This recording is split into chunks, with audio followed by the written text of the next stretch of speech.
Hello everyone, स्वागत है बेटा आप सबका हमारे इस नए लेक्चर में। और बच्चों आज फाइनली हम स्ट्रेट लाइन स्टार्ट करने वाले हैं। काफी बेटा बच्चों को इंतजार था, मुझे बहुत सारे मेरे पर्सनल विंडो पे मैसेजेस आ रहे थे कि सर प्लीज स्ट्रेट लाइन जल्दी स्टार्ट करिए, हमें स्ट्रेट लाइन में तकलीफ आ रही है। तो आज वो दिन आ चुका है कि स्ट्रेट लाइन्स की शुरुआत हो रही है और आने वाले बेटा 10 से 15 दिन मतलब मिनिमम 2 हफ्ते अभी स्ट्रेट लाइन्स ही चलेगा। मतलब मुझे ऐसा लगता है कि कम से कम 13-14 लेक्चर तो बेटा बनेंगे ही बनेंगे स्ट्रेट लाइन में, उससे ज्यादा भी बन सकते हैं। तो मैं तो बहुत ज्यादा एक्साइटेड हूँ क्योंकि स्ट्रेट लाइंस बेटा बेसिक है। अगर आपको स्ट्रेट लाइन समझ में अच्छे से आता है तो आगे सर्कल्स, पैराबोला, एलिप्स, हाइपरबोला आपको सब कुछ समझ में आएगा। और अगर स्ट्रेट लाइंस बेटा आपको पढ़ने में समझने में थोड़ी भी तकलीफ आती है तो फिर आगे की दुनिया बहुत डिफिकल्ट है आपके लिए। ठीक है, तो स्ट्रेट लाइंस और पॉइंट ये 2 चैप्टर में आपकी महारत होनी चाहिए, बहुत अच्छे से समझ में आना चाहिए क्योंकि जो चीजें हम इनमें डिराइव करेंगे वो एज इट इज रिजल्ट्स बच्चों यूज होंगे आगे के चैप्टर्स में। तो चलिए बच्चों शुरुआत करते हैं स्ट्रेट लाइंस के साथ। लेकिन शुरुआत करने के पहले आप में से जितने भी बच्चे अब तक हमारे टेलीग्राम चैनल को ज्वाइन नहीं किए आप बेटा जल्द से जल्द हमारे टेलीग्राम चैनल को ज्वाइन करिए, जिसका ज्वाइनिंग लिंक आपको नीचे डिस्क्रिप्शन बॉक्स में दिख रहा होगा। उसे ज्वाइन करने से आपको 2 एडवांटेज है। पहला एडवांटेज तो ये है बेटा कि कभी भी आप मेरा कोई भी लेक्चर स्किप नहीं करेंगे अगर आप टेलीग्राम चैनल से जुड़े होंगे तो, क्योंकि जब भी मैं कोई लेक्चर पोस्ट करता हूँ यूट्यूब में तो उसका एक क्रिएटिव इमीडिएटली टेलीग्राम चैनल में भी जाता है ताकि आप बच्चों को इन्फॉर्मेशन मिल जाए कि एक आज नया लेक्चर पोस्ट हुआ है। और सेकंड जो कि बहुत इंपॉर्टेंट बेटा है एडवांटेज, वो ये है कि मैं आपको एक्स्ट्रा प्रैक्टिस के लिए क्वेश्चन भी उसी चैनल में शेयर करूंगा जो कि मैं यहाँ पर क्लास में नहीं करवा पाता, क्योंकि क्लास में अपने को टाइम लिमिट भी देखना है, सिलेबस आगे भी बढ़ाना है, तो मैं बहुत सारे सवाल नहीं करा सकता। जरूर मैं ये कोशिश करता हूँ कि मैं अगर आप पूरे चैप्टर भर में देखेंगे तो पूरे चैप्टर भर में मैं आपको 80-90 से ज्यादा क्वेश्चन कराऊंगा, लेकिन अगेन बच्चों उससे ज्यादा यार कैसे कराएंगे, सिलेबस भी तो आगे बढ़ाना जरूरी है। तो आपके एक्स्ट्रा प्रैक्टिस के लिए जो आपको क्वेश्चन है बेटा वो मिलेंगे कहाँ पर, आपके टेलीग्राम चैनल पे। तो जल्दी से उसे फॉलो कर लीजिए ताकि आपकी पढ़ाई और बेहतर हो पाए। चलिए बेटा स्टार्ट करते हैं आज का लेक्चर। आज हमें स्ट्रेट लाइन स्टार्ट करना है, तो क्योंकि पहला लेक्चर है तो जिन बच्चों को स्ट्रेट लाइन आता है उनके लिए कंपैरेटिवली बेसिक लेक्चर होगा, और जिनको नहीं आता या अगर आता भी है तो आप अच्छे से सुनिए और सोचने की कोशिश करिए कि ये सारे कंसेप्ट्स आपको पता थे या नहीं पता थे। हेडिंग बेटा आप डाल लेंगे स्ट्रेट लाइंस, हेडिंग आप डाल लेंगे स्ट्रेट लाइंस। ठीक है, अब स्ट्रेट लाइंस बच्चों अगर हम सबसे पहले समझे तो बेसिक में अगर बेटा मैं आपको बताऊं कि स्ट्रेट लाइन होता क्या, स्ट्रेट लाइन होता क्या है, तो यार आप जो लीनियर इक्वेशन इन 2 वेरिएबल पढ़ते थे क्लास 9th में और क्लास 10th में, उसका जो ग्राफ आता था वो स्ट्रेट लाइन होता था, लीनियर इक्वेशन इन 2 वेरिएबल का। तो स्ट्रेट लाइन वाले चैप्टर में बेटा कुछ इंपॉर्टेंट टर्म्स होते हैं जो आपको पता होने चाहिए। ठीक है, कोई भी एक यूनिक स्ट्रेट लाइन बनाने के लिए, हमने पहले ही पढ़ा है क्लास 9-10 में कि अगर आपको एक यूनिक स्ट्रेट लाइन बनानी है तो एक यूनिक स्ट्रेट लाइन बनाने के लिए आपको 2 पॉइंट्स चाहिए। 2 पॉइंट से पास होने वाली एक ही लाइन होती है, लेकिन अगर आपके पास सिर्फ एक पॉइंट हो तो एक पॉइंट से पास होने वाली इनफाइनाइट लाइंस हो सकती हैं। इमेजिन करिए मैं आपको बोलता हूं कि इस कार्टेशियन प्लेन में ये एक पॉइंट है। अब आप मुझे बताइए कि इस पॉइंट से टोटल कितनी लाइंस पास हो रही होंगी, तो यार इस पॉइंट से पास होने वाली तो ये इनफाइनाइट लाइंस है। ये सारी बच्चों जो लाइंस है, ये सारी की सारी लाइंस इसी पॉइंट से तो पास हो रही है, इनफाइनाइट लाइंस। तो एक पॉइंट से पास होने वाली तो बहुत सारी लाइंस होगी, लेकिन जब मान लो बेटा मैंने कोई एक और पॉइंट फिक्स कर दिया तो अब ये 2 पॉइंट से पास होने वाली तो दुनिया में एक ही लाइन हो सकती है, उससे ज्यादा नहीं हो सकती। ये बात बेटा अपने को समझना जरूरी है। तो मैं आपको कुछ इंपॉर्टेंट बेटा टर्म्स बताता हूं स्ट्रेट लाइंस के रिस्पेक्ट में जो हमको पता होने चाहिए। जैसे फर्स्ट बेटा होता है इंक्लिनेशन, कि इंक्लिनेशन मतलब क्या होता है, inclination of line. Inclination of line का मतलब होता है बेटा कि आपका जो लाइन है वो कितना एंगल बना रहा है। इंक्लिनेशन ऑफ लाइन मतलब कि आपकी जो स्ट्रेट लाइन है वो कितना एंगल बना रही है। जैसे कि इमेजिन करिए ये आपके पास y एक्सिस है और ये x एक्सिस, ठीक है, this is your y axis and this is x axis.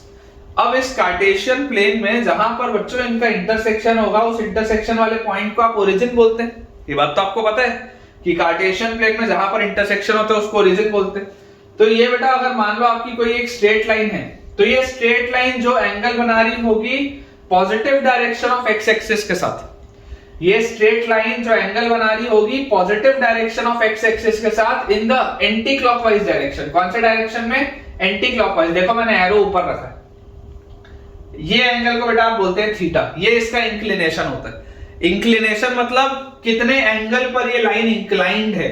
Incline plane पढ़ते हो ना फिजिक्स में, इंक्लाइन प्लेन, वैसा वेज होता है, ऐसा बॉक्स छोड़ते हैं, ऐसा फ्रिक्शन से नीचे आता है, बहुत बेसिक सी बात है। तो दिस इज योर इंक्लिनेशन कि कितने इंक्लाइंड किस एंगल पर है, ठीक है, ये बात होती है बेटा थीटा।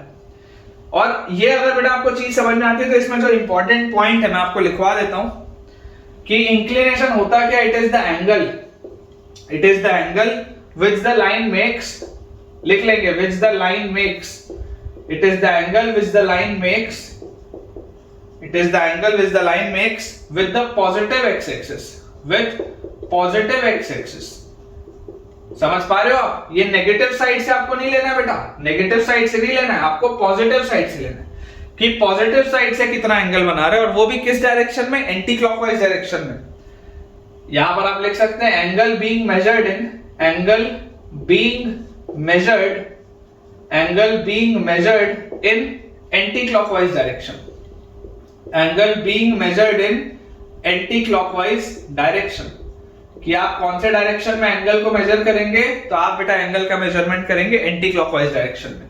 ये जो एंगल होगा this will be measured in anti clockwise direction, ठीक है, ये बात हमको बच्चों समझ में आनी चाहिए। अब अगर बेटा ये हमने कर लिया, अब आपको बच्चों यहां से एक चीज समझ में आती है कि आपके पास कोई भी लाइन हो, जैसे ये आपके पास हो, या इमेजिन करो अगर मैं इस तरीके की भी आपके लिए एक लाइन बना दूं, इस तरीके की, ऐसी अगर मान लो मैं आपके लिए एक लाइन बना लूं, तो इसके लिए इंक्लिनेशन क्या होगा, ये जो एंगल होगा ये थीटा होगा।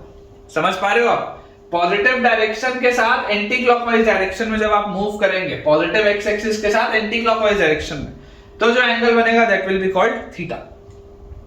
तो यार यहां से मुझे एक चीज समझ में आती है कि थीटा जो भी होगा वो हमेशा पाई से तो छोटा होगा और 0 या उससे बड़ा होगा।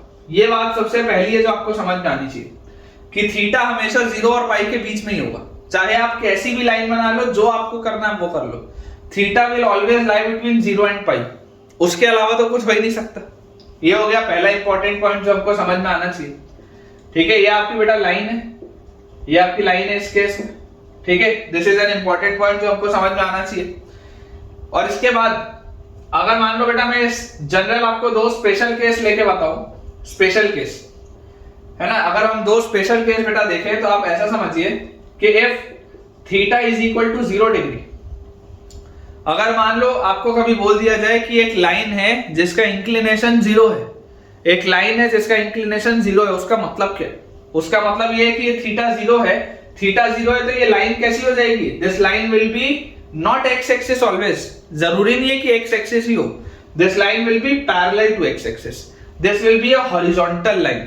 थीटा इक्वल टू 0 डिग्री मतलब your line is horizontal, theta equal to 0 degree मतलब योर लाइन इज हॉरिजॉन्टल, और योर लाइन इज हॉरिजॉन्टल और line is parallel to x axis, line is parallel to x axis, एक ही मतलब है। आप बच्चों चाहे लाइन को हॉरिजॉन्टल कहें, आप बच्चों चाहे लाइन को एक्स एक्सिस के पैरेलल कहें, मतलब वही है।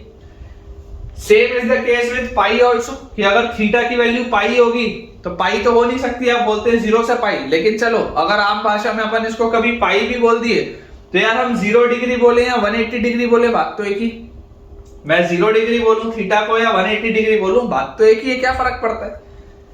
तो ये अपने पास बेटा एक चीज एकदम क्लियर होनी चाहिए, एकदम क्रिस्टल क्लियर बेटा ये पॉइंट अपने पास आना चाहिए। इसके बाद अगर मैं लिख दूं if theta is equal to 90 degree, this is again an important case, अगर थीटा 90 डिग्री होगा तो क्या होगा, सोच के देखो, अगर बेटा थीटा 90 डिग्री हो गया तो ये लाइन वर्टिकल हो जाएगी, थीटा 90 डिग्री मतलब ये लाइन वर्टिकल हो जाएगी, तो अगर लाइन वर्टिकल हो जाएगी तो आप लिख सकते हैं line is vertical, line is vertical, और वर्टिकल लाइंस किसके पैरेलल होती है बेटा, वर्टिकल लाइंस पैरेलल होती हैं y एक्सिस के, तो आप लिख सकते हैं line is parallel to, line is parallel to y axis, ठीक है। पहला लेक्चर है बेटा, तो थोड़ा सा आपको ये बेसिक समझना बहुत जरूरी है, बिल्कुल भी आप इसको ये मत सोचिएगा कि हम स्किप कर देंगे, नहीं, पढ़ना बेटा बहुत जरूरी है, क्योंकि ये सारे टेक्निकल चीजें होती हैं जो बच्चे को नहीं पता होती, इसी में बच्चा जाके फंसता है और फिर पूरा चैप्टर डिफिकल्ट लगने लगता है। तो आप पेशेंस से सुनिए, मैं आपको गारंटी दे रहा हूं बेटा, आपको कोऑर्डिनेट ज्योमेट्री से प्यार हो जाएगा, एकदम गारंटी है मेरी,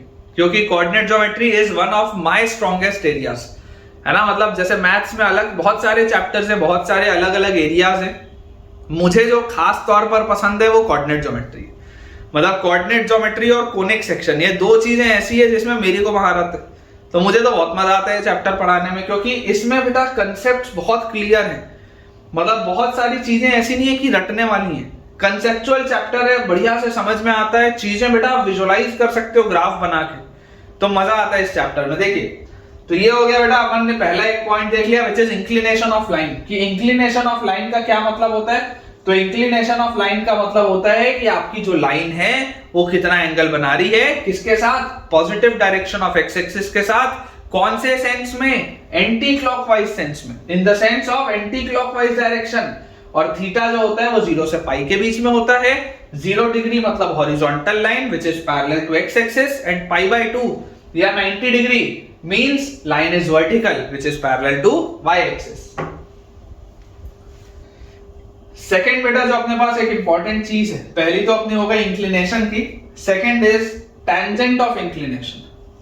tangent of inclination, second is tangent of inclination, ठीक है। और टेंजेंट ऑफ इंक्लिनेशन को बच्चों आप और बोल सकते हैं ग्रेडियंट, ठीक है। टेंजेंट ऑफ इंक्लिनेशन को आप ग्रेडियंट भी बोल सकते हैं या स्लोप भी बोल सकते हैं, बात एक ही।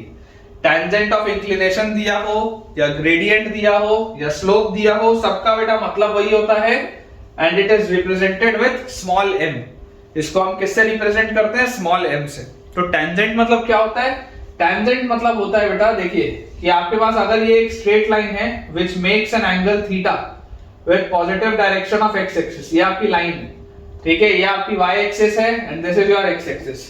तो इस लाइन का जो स्लोप होगा, कभी भी अगर आपसे बोला जाए कि इसका ग्रेडियंट या इसका स्लोप क्या है, तो स्लोप बच्चों आप बोलेंगे इसका स्लोप आ जाएगा tan थीटा, ठीक है। ग्रेडियंट या अगर आपको बेटा स्लोप बोला जाए तो that will be known as tan theta, एकदम सिंपल। लाइन का स्लोप मतलब tan थीटा। थीटा क्या होता है? Theta is the angle measured along the positive direction of x axis in the anti clockwise direction। कौन सा डायरेक्शन में? Anti clockwise में।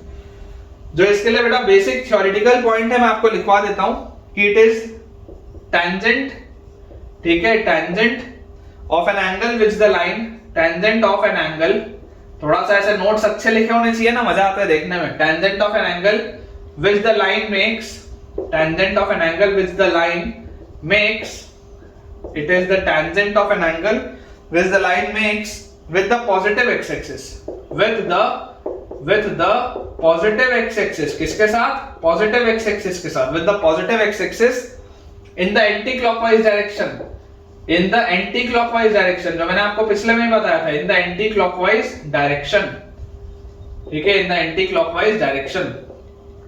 ये आपके पास होता है बेटा स्लोप, ठीक है, it is called slope। जैसे अगर मान लीजिए मैं आपसे बोलूं कि एग्जाम्पल के रूप में बेटा अगर हम देखें, एग्जाम्पल के रूप में बच्चों अगर हम देखें कि अगर मान लो m की वैल्यू 1 है, अगर m की वैल्यू 1 है तो m की वैल्यू 1 कब होगी?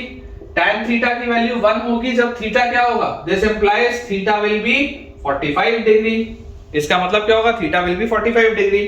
मान लो अगर आपके पास m की वैल्यू -1 दी हुई है तो tan थीटा की वैल्यू -1 कब होती है? देखो थीटा याद करो कहां से कहां था, थीटा 0 से पाई में था। थीटा चारों क्वाड्रेंट में नहीं है, थीटा सिर्फ पहले दो क्वाड्रेंट में, 0 से पाई में। तो बेटा आपके पास अगर m की वैल्यू -1 हुई तो theta will be 135 degree. If m is equal to -1 तो थीटा आपके पास कितना आ जाएगा? 135 डिग्री। अगर मान लो m की वैल्यू √3 आई तो √3 में थीटा की वैल्यू क्या आ जाएगी? 60 डिग्री। अगर √3 आई तो √3 बेटा इसकी वैल्यू कितनी आ जाएगी? 60 डिग्री। इमेजिन करो अगर आपके पास 1/√3 आ जाए तो 1/√3 में आपकी वैल्यू आ जाएगी 30 डिग्री। बहुत आसान सी बात है। अच्छा अगर -1/√3 आ गया तो, अगर -1/√3 आ गया तो याद करो थीटा क्या आएगा? 150 डिग्री। क्यों? क्योंकि tan of 180 - 30, tan of 180 - 30 कितना होता है? tan of 180 - theta is -tan theta. तो tan of 180 - 30 will be -tan 30 और -tan 30 इज -1/√3। ठीक है क्या? ये आ जाएगा अपने पास -1/√3। उसी के बाद अगर मान लो बेटा मैं आपके लिए एक स्पेशल एंगल लिखूं स्टार लगा के कि यार अगर m की वैल्यू √2 - 1 हुई, अगर m की वैल्यू √2 - 1 हुई तो याद करो ट्रिग्नोमेट्री, कंपाउंड एंगल, स्पेस 1 क्या पढ़ा है? ट्रिग्नोमेट्री कंपाउंड एंगल्स फेज 1 में हमने पढ़ा है कि अगर m की वैल्यू √2 - 1 होगी, जब भी बच्चों m की वैल्यू √2 - 1 होगी, इसका मतलब होगा कि थीटा की वैल्यू होगी π/8 और 22.5 डिग्री, 22.5 डिग्री होता है बेटा √2 - 1, ये बात याद होनी चाहिए। tan की वैल्यू √2 - 1 होती है 22.5 डिग्री में, विच इज π/8। ठीक है, क्लियर होना चाहिए अपने को। वैसे ही एक और स्पेशल एंगल, अगर मान लो m की वैल्यू हो गई 2 - √3, तो 2 - √3 कब होता है? व्हेन थीटा इज π/12, π/12 मतलब 15 डिग्री, 15 डिग्री में π/12, तब आपके पास बेटा m की वैल्यू कितने आ जाती है? 2 - √3। और कभी बेटा गलती से अगर मान लो m की वैल्यू आ गई इंफिनिटी, m की वैल्यू इंफिनिटी अगर आ गई, m अप्रोचेस इंफिनिटी, कभी गलती से बच्चों अगर m की वैल्यू आपके पास इंफिनिटी आ गई, इसका मतलब क्या होगा? इसका मतलब होगा कि theta will be equal to π/2 और 90 डिग्री, क्योंकि tan 90 डिग्री तो नॉट डिफाइंड होता है, tan π/2 ही तो अनडिफाइंड होता है। तो इंफिनिटी क्या है? Infinity is something which is not defined, infinity is something which is not defined, which is very large. तो m अगर बेटा थीटा की वैल्यू π/2 या 90 डिग्री होगी, तो m क्या हो जाएगा? जो स्लोप होगा बेटा, स्लोप इनफाइनाइट हो जाएगा। दिस मींस कि आपकी जो लाइन होगी that will be a vertical line. इसका मतलब क्या है कि हमारे पास जो लाइन होगी that will be a vertical line. ठीक है, तो ये बेटा अगेन एक इंपॉर्टेंट चीज थी जो आपको पता होना चाहिए था। इसके बाद स्लोप लिखने का ही तरीका बेटा मैंने आपको पॉइंट वाले चैप्टर में ही पढ़ाया था कि स्लोप जिसको हम tan थीटा बोलते हैं, जिसको बेटा हम tan थीटा बोलते हैं, उसको आप और कैसे लिख सकते हैं? तो आप इमेजिन बच्चों ऐसे इसमें करने की कोशिश करिए कि लेट अस से आपके पास ये दो पॉइंट्स हैं, लेट अस से बच्चों आपके पास ये दो पॉइंट्स दिए हुए हैं और ये आपके पास बेटा वर्टेक्स A है व्हिच इज x1 y1 और ये आपके पास वर्टेक्स B है व्हिच इज x2 y2। ये मान लो आपके पास लिखा हुआ है। ठीक है, अब जरा सोच के देखो कि अगर मैं इसको आगे एक्सटेंड करूं, इसको बेटा अगर मैं नीचे एक्सटेंड करूं, तो ये एक ऐसा राइट एंगल ट्रायंगल जैसा मेरे को दिखाई दे रहा है, राइट एंगल ट्रायंगल जैसा। तो यार इस राइट एंगल ट्रायंगल में अगर ये थीटा है तो ये एंगल भी तो थीटा होगा। देख लो करेस्पॉन्डिंग एंगल्स है, तो ये एंगल भी थीटा होगा। तो यार यहां से मेरे पास बोलो tan थीटा की क्या वैल्यू आएगी? tan थीटा अगर मैं बोलूंगा तो tan theta will B perpendicular upon base, tan theta will B perpendicular upon base. तो ये परपेंडिकुलर क्या होगा? ये पूरा y2 है, ये पूरा y2 और इतना हिस्सा y1 है। तो क्या इसको मैं परपेंडिकुलर को y2 - y1 लिख सकता हूं क्या? और बेस, ये जो बेटा इतना सा बेस है, तो यहां से यहां तक पूरा कितना है? ये पूरा का पूरी चीज x2 है और इतना हिस्सा x1 है। तो क्या ये वाली मैं चीज को बेटा x2 - x1 लिख लूं क्या? x2 - x1। सोच के देखो अपने पास बच्चों परपेंडिकुलर बाय बेस जैसे आपने किया तो आपके पास क्या आ जाएगा कि स्लोप को ही आप, अगर आपके पास दो पॉइंट्स दिए हो, दो कोऑर्डिनेट्स दिए हो, तो उन दो कोऑर्डिनेट्स में से पास होने वाली जो लाइन होगी, इन दो कोऑर्डिनेट्स में से जो पास होने वाली लाइन होगी, उस लाइन का जो स्लोप होगा जिसको हम tan थीटा बोलते हैं, वो tan थीटा ही और क्या होगा? वो tan थीटा ही होगा y2 - y1 upon x2 - x1। बहुत इंपॉर्टेंट बेटा चीज है, आप इसको स्टार लगा के लिख लीजिए, ये आपको बेटा चीज पता होनी चाहिए। ठीक है, ये चीज आपको पता होनी चाहिए।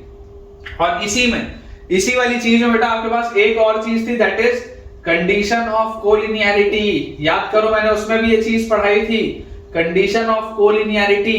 क्या होती है कोलिनियरिटी की कंडीशंस? मैंने आपको 3 कंडीशन बताई थी पॉइंट चैप्टर में। पहली कंडीशन थी कि एरिया ऑफ ट्राइंगल 0 होगा, दूसरी कंडीशन थी कि आप डिस्टेंस फार्मूला लगाइए AC + BC = AB करिए, और तीसरी कंडीशन थी बच्चों स्लोप की, कि लाइंस के जो स्लोप होते हैं वो क्या होते हैं? सेम होते हैं। आप इमेजिन करिए इसी लाइन में बेटा अगर मैं इसको और आगे ऐसे एक्सटेंड कर दूं, ये A वर्टेक्स है, ये B वर्टेक्स है और यहां पर आ गया वर्टेक्स C। लेट अस से इसके कोऑर्डिनेट्स हैं x3 y3। ये A वर्टेक्स है which is x1 y1, B vertex है which is x2 y2, C vertex है व्हिच इज x3 y3। तो जरा सोच के देखो कि यार अगर ये लाइंस कोलिनियर हैं, अगर पॉइंट्स कोलिनियर हैं, अगर पॉइंट्स एक ही लाइन पे लाई कर रहे हैं, तो भाई साहब स्लोप तो सेम ही होगा। अगर पॉइंट्स एक ही लाइन पर बच्चों लाई कर रहे हैं तो स्लोप तो सेम होगा। तो स्लोप सेम होगा, इसका मतलब आप क्या बोल सकते हो? इसको अगर अपन यहां से थोड़ा सा बच्चों क्लियर कर लें, तो स्लोप सेम होने का मतलब क्या है? यू कैन वेरी वेल से कि slope of AB slope of A B will be equal to slope of A C will be equal to slope of B C. भाई साहब स्लोप सबके सेम होंगे क्योंकि एक ही तो लाइन है। अगर लाइन एक ही है तो tan थीटा तो एक ही होगा। तो तुम AC बोलो, BC बोलो कि AB बोलो, चीज तो वही आएगी। तो स्लोप ऑफ AB को आप लिख सकते हैं y2 minus y1 upon x2 minus x1। अब इसको अगर तुम चाहते हो तो y1 minus y2 bye x1 minus x2 भी लिख सकते हो ना यार, बहुत बेसिक है ना। ऊपर से माइनस कॉमन, नीचे से माइनस कॉमन, तो y1 minus y2 upon x1 minus x2 भी तो लिख ही सकता हूं, क्या फर्क पड़ रहा है। स्लोप ऑफ AC, A और C का बोलो स्लोप क्या होगा। Slope of AC will be y3 minus y1 upon x3 minus x1। Slope of AC का स्लोप आ जाएगा y3 minus y1 upon x3 minus x1। And slope of BC का slope क्या आएगा बच्चों। तो BC का जो स्लोप अपने पास आएगा that will B y3 minus y2 upon x3 minus x2। और ये सारी की सारी चीजें स्लोप के बराबर है, और ये जो स्लोप है वो tan थीटा के बराबर है, जहां ये थीटा आपका क्या है, एंगल ऑफ इंक्लिनेशन। ये बेटा पूरा कोरिलेशन होता है जो आपको समझ में आना चाहिए बहुत बढ़िया तरीके से। ठीक है, कि अगर आपसे टेंजेंट ऑफ इंक्लिनेशन पूछा जाए तो आपसे बेसिकली ग्रेडियंट की बात हो रही है या स्लोप की बात हो रही है, जिसका मतलब होता है tan थीटा। थीटा इंक्लिनेशन होता है और टेंजेंट ऑफ इंक्लिनेशन मतलब tan थीटा। और tan थीटा अगर आप बोलेंगे, स्लोप बोलेंगे, तो स्लोप आपके पास आ जाएगा ये पूरी चीज। आपको इसमें से जो भी लिखना हो आप लिख सकते हैं। इसके बाद बच्चों अपने पास लिखा हुआ है intercept form of a line. Intercept form देखते हैं कि इंटरसेप्ट फॉर्म का क्या मतलब होता है। इंटरसेप्ट फॉर्म का बच्चों मतलब होता है कि आप ऐसे इमेजिन करिए कि अगर आपके पास ये कार्टेशियन प्लेन है, तो इस कार्टेशियन प्लेन में बेटा ये आपकी x एक्सिस है, ये y एक्सिस है। अब कोई भी अगर हमने इस तरीके से एक स्ट्रेट लाइन बनाई, कोई भी बेटा हमने ये स्ट्रेट लाइन बनाई L, this is your straight line, ऐसे लिख लेते हैं। तो इस स्ट्रेट लाइन का बेटा जो ये हिस्सा x एक्सिस में कट करेगी, this will be your x intercept, this will be your x intercept, short form में लिख रहा हूं। और जो भी ये हिस्सा y एक्सिस में बेटा कट करेगी, this will be your y intercept. ठीक है, this will be your y intercept. ये बात अपने को समझ में आनी चाहिए। इतने हिस्से को x इंटरसेप्ट बोलते हैं, इतने हिस्से को y इंटरसेप्ट बोलते हैं। जो हिस्सा वो x एक्सिस में कवर कर रही है with origin, that will be your x intercept. और जो हिस्सा वो y एक्सिस में ले रही है विथ ओरिजिन, फ्रॉम ओरिजिन, तो वो आपका y इंटरसेप्ट होता है। ठीक है, तो मैं आपको स्टेटमेंट लिखा देता हूं कि लेट द लाइन इंटरसेक्ट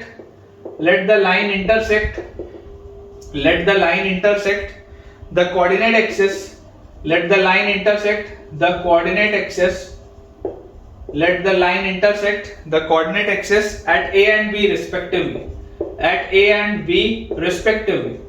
ये आपकी बेटा ये जो लाइन है ये कोऑर्डिनेट एक्सिस को a और b पर इंटरसेक्ट कर रही है। ठीक है, इस पॉइंट को अपन a बोल देते हैं और फिलहाल के लिए इस पॉइंट को अपन बोल देते हैं b। ये a और b पर इसने इंटरसेक्ट किया। अब अगर मान लो मैं आपको बोल दूं कि यार इस a के कोऑर्डिनेट है a,0, इस a के बच्चों अगर मैं आपको बोल दूं कि कोऑर्डिनेट हमारे पास दिए हुए a,0, क्योंकि आपको पता है x एक्सिस पे लाई करने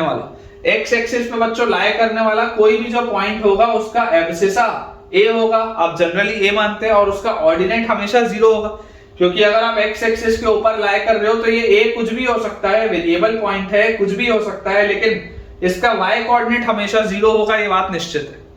सिमिलरली अगर मान लो बच्चों कोई पॉइंट आपके पास y एक्सिस में लाई कर रहा है तो उसका एब्सिसा हमेशा 0 होगा और उसका ऑर्डिनेट जो होगा बेटा आप वो वेरिएबल b मान सकते हैं। ठीक है ना, उसको आप वेरिएबल b मान सकते हैं, कोई भी उसमें दिक्कत की बात बिल्कुल भी नहीं है। तो इसको मैंने मान लिया a,0 और इसको मैंने मान लिया 0,b। और ये बेटा आपके पास है origin O, this is your origin O। तो हमें बेटा जो चीज समझ में आती है वो क्या है कि लेंथ OA जो होगा, ये जो OA का लेंथ है, length of OA will be small a, क्योंकि ये ओरिजिन से लेकर इसकी दूरी कितनी है, स्मॉल a है। And this is your x intercept, ठीक है क्या, ये आपके पास बेटा x इंटरसेप्ट है। तो x इंटरसेप्ट बेसिकली होता क्या है, x इंटरसेप्ट होता है the abscissa of the point where the line cuts the x axis. इसको आप बोल सकते हैं this is the abscissa of the point, where where the line cuts x axis, जहां पर भी आपकी लाइन x एक्सिस को काटेगी उस पॉइंट का जो एब्सिसा होगा वही एब्सिसा क्या होगा, x इंटरसेप्ट होगा। बहुत सिंपल सी बात है। उसी लॉजिक के हिसाब से अगर मान लो बेटा आपसे बोल दिया जाए लेंथ ऑफ OB कितना है, ये लेंथ ऑफ OB, तो लेंथ ऑफ OB हमारे पास क्या आएगा, this length of OB will be equal to small b, क्योंकि ओरिजिन से लेकर इसकी दूरी स्मॉल b है। एंड इसी चीज को तो हम y इंटरसेप्ट कहते हैं, यही चीज को तो हम y इंटरसेप्ट कहते हैं। तो ये y इंटरसेप्ट क्या है, this is basically the ordinate, this is the ordinate of the point, ordinate of the point where, this is the ordinate of the point where the line cuts y axis. It is the ordinate of the point where the line cuts the y axis. बेटा बहुत important चीज है कि intercept के बारे में आपको ये चीजें की जानकारी होनी चाहिए। इंटरसेप्ट के बारे में बच्चों आपको इन चीजों की जानकारी होनी चाहिए। अभी आगे जैसे जैसे हम बढ़ते जाएंगे ये सारी चीजें बहुत फ्रीक्वेंटली यूज होंगी और आपको समझ में भी आ जाएगी, कोई बहुत बड़ी बात नहीं है। कुछ बेटा नोट के पॉइंट्स हैं, मैं आपको कुछ नोट के पॉइंट्स लिखा देता हूं, ठीक है। नोट में हमारे पास जो फर्स्ट पॉइंट लिखा हुआ है, फर्स्ट पॉइंट बेटा अपने पास दिया हुआ है, थोड़ा सा थ्योरेटिकल है लेकिन ये अलग अलग चीजें हैं जो मुझे आपको बताना बहुत जरूरी है। लिखा है if the line cuts off an intercept of 2, cuts off an intercept, एक एग्जांपल के रूप में बता रहा हूं, इसको आप नोट मत लिखो, एग्जांपल के रूप में लिख लो, एग्जांपल के रूप में। इसको नोट के बदले आप एग्जांपल के रूप में लिख लो कि if the line cuts off an intercept of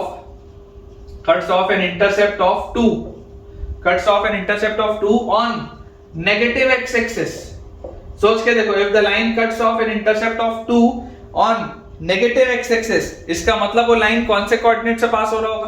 तो आपको सोचने की जरूरत है कि अच्छा नेगेटिव एक्स एक्सिस में 2 यूनिट काटा, नेगेटिव एक्स एक्सिस में 2 यूनिट काटा, तो ये अगर कार्टेशियन प्लेन होता तो नेगेटिव एक्स एक्सिस में 2 यूनिट कट किया, तो अगर ये नेगेटिव एक्स एक्सिस में 2 यूनिट कट किया है इसका मतलब जरूर ये पॉइंट -2,0 से पास हो रही होगी लाइन, जरूर ये लाइन -2,0 से पास हो रही होगी। ऑफ कोर्स बेटा इसका फिगर ऐसा भी हो सकता है ना। आप में से कुछ बच्चों को लग रहा होगा कि सर आपने फिगर ऐसा क्यों नहीं बनाया, ऐसा भी बना सकते हैं, कोई दिक्कत नहीं।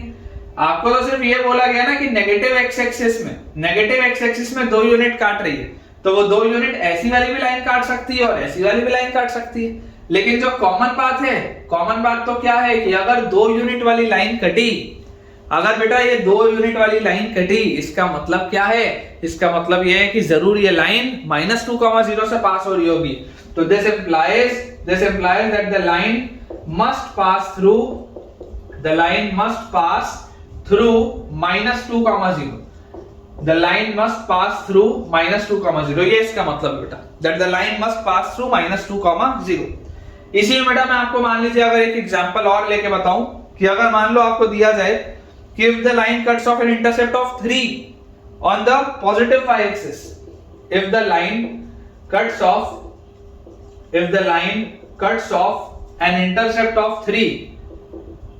an intercept of 3 on positive y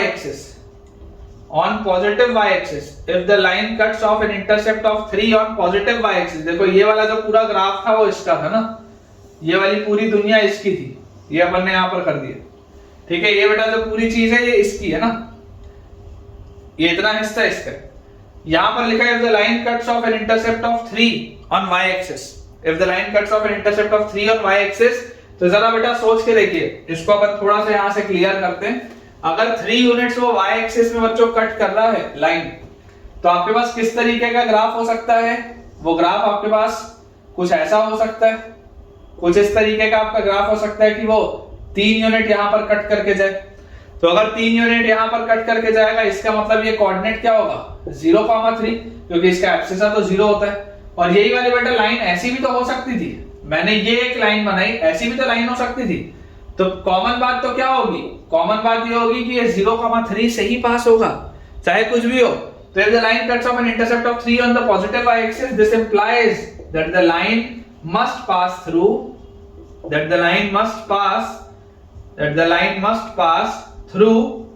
0,3 ये बात बेटा आपको समझ में आनी चाहिए। ये सारी छोटी छोटी सी चीजें जिनका सवालों में अपने को बेटा भरपूर यूज आने वाले हैं।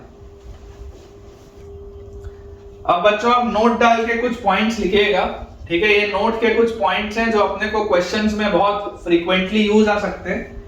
पहला जो आपके पास बेटा नोट पॉइंट है that is if a line is equally inclined, if a line is equally inclined with the coordinate axis,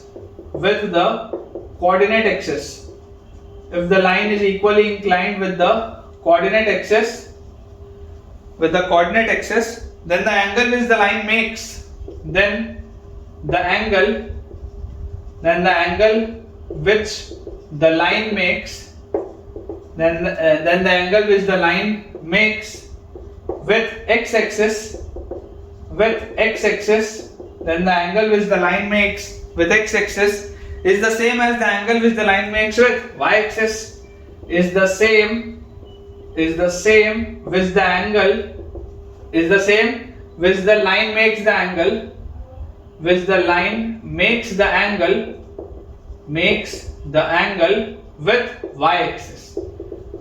y-axis, बोलने का मतलब क्या है बच्चों कि अगर कोई लाइन इक्वली इंक्लाइंड है एक्स एक्सिस से, कोई भी बेटा अगर आपको बोल दिया जाए कि एक लाइन है जो इक्वली इंक्लाइंड है एक्स एक्सिस के, तो इसका मतलब क्या है, then the angle which the line makes with the x axis is the same as the angle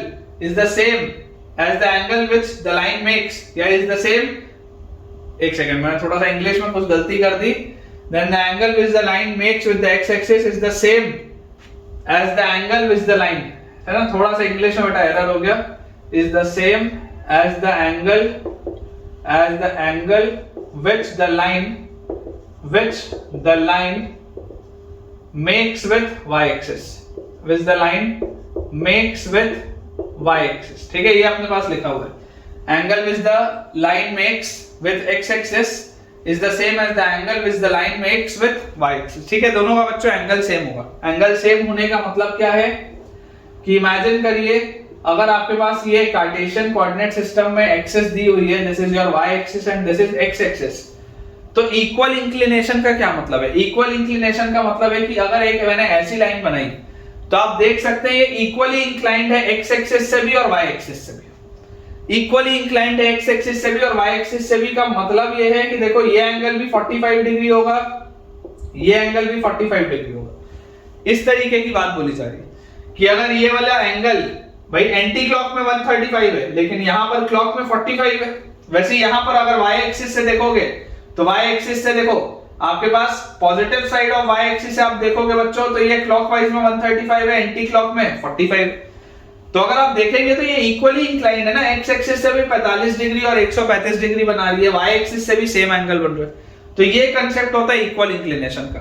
कई बार बेटा ये सारी चीजें ऐसी हैं जो हमारे पास पेपर में आ जाती हैं, डायरेक्टली क्वेश्चन में आ जाता है कि अ line is equally inclined with x axis and y axis. इसका मतलब क्या है कि उस लाइन का एंगल या तो 45 डिग्री होगा या अपने पास जो केस और हो सकता है वो कैसा हो सकता है, कुछ इस तरीके का बच्चों केस आपके पास आ सकता है। कुछ ये तो एक अपन ने पहला केस बना लिया, कुछ ऐसा कि बेटा आपके पास ये केस आ सकता है। देखिए कुछ ऐसा केस ये भी हो सकता है, ये भी पॉसिबल है, इस तरीके का भी कोई केस पॉसिबल है। ऐसी वाली तो लाइन पॉसिबल है ही जिसमें ये वाला एंगल आपको 135 डिग्री दिख रहा है, ऐसा वाला भी कुछ फिगर हो सकता है जिसमें ये 45 डिग्री हो और ये 45 डिग्री हो, दिस इज आल्सो पॉसिबल, ठीक है। तो इसका मतलब क्या है, इसका मतलब ये है कि यहां पर स्लोप जो होगा वो -1 आ जाएगा क्योंकि थीटा 135 अगर आप डिग्री लोगे तो स्लोप -1 आ जाएगा, और इस केस में बच्चों स्लोप आपके पास 1 आ जाएगा क्योंकि यहां पर जो एंगल ऑफ इंक्लिनेशन है that is 45 degree. Positive x axis के साथ एंटी क्लॉकवाइज में जो एंगल ऑफ इंक्लिनेशन आ रहा है वो कितना आ रहा है, 45 डिग्री आ रहा है। तो यहां पर स्लोप 1 आ जाएगा और इसमें स्लोप आ जाएगा -1। तो जो बात हमको याद रखनी है वो क्या है कि if a line is equally inclined with the coordinate axis and the angle which the line makes with x axis is the same as the angle which the line makes with y axis, इस तरीके का कोई भी case अगर हमारे पास आ गया तो हमें ये बात पता होनी चाहिए कि m की वैल्यू -1 भी हो सकती है और m की वैल्यू +1 भी हो सकती है, दोनों ही पॉसिबिलिटी सही है। m can be 1 also and m can be -1 also. बेटा ये नोट का पहला पॉइंट था। सिमिलरली बच्चों जो आपके पास सेकंड पॉइंट है, सेकंड नोट पॉइंट अपने पास क्या आ जाएगा कि if a line cuts of equal non zero intercept, cuts of equal non zero intercept, if a line cuts off equal non-zero intercept on the coordinate axis, ठीक है। अगर बच्चों हमारे पास इस तरीके की कोई चीज आ गई कि if a line cuts off equal non-zero intercept on the coordinate axis, तो अगर बच्चों आपके पास इक्वल नॉन जीरो इंटरसेप्ट काटा जा रहा है तो आपको ये बात समझ में आनी चाहिए कि इंटरसेप्ट बेटा आप हमेशा पॉजिटिव या नेगेटिव के बारे में बात करते हैं। नेगेटिव इंटरसेप्ट मतलब नेगेटिव एक्स एक्सिस में कट रहा होगा या नेगेटिव वाई एक्सिस में कट रहा होगा। पॉजिटिव इंटरसेप्ट मतलब पॉजिटिव एक्स एक्सिस में या तो कट रहा होगा या पॉजिटिव वाई एक्सिस में कट रहा होगा, ये इसका मतलब है।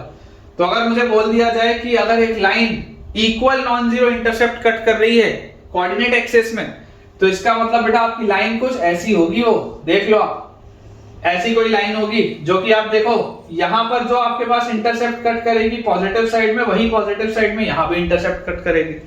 या आपकी लाइन ऐसी भी हो सकती है, इस तरीके की भी आपकी लाइन आ सकती है बेटा कि जितना नेगेटिव में यहां कट करेगी उतना ही नेगेटिव में यहां पर भी कट करेगी। लेकिन इन दोनों ही केसेस में जो बेटा स्लोप आपके पास आएगा, एंगल ऑफ इंक्लिनेशन 135 डिग्री का ही होगा। एंगल ऑफ इंक्लिनेशन बच्चों जो होगा वो 135 डिग्री का ही होगा। इसका मतलब स्लोप इस केस में 100% -1 ही आएगा। अगर आपके पास कभी भी इस तरीके की चीज आ जाए कि equal non zero intercept cut हो रहा है, तो बेटा आप ये समझिए कि अगर ये पॉइंट आपके पास a,0 है तो ये वाला पॉइंट आपके पास 0, a आ जाएगा। अगर ये a,0 है तो ये 0, a आ जाएगा।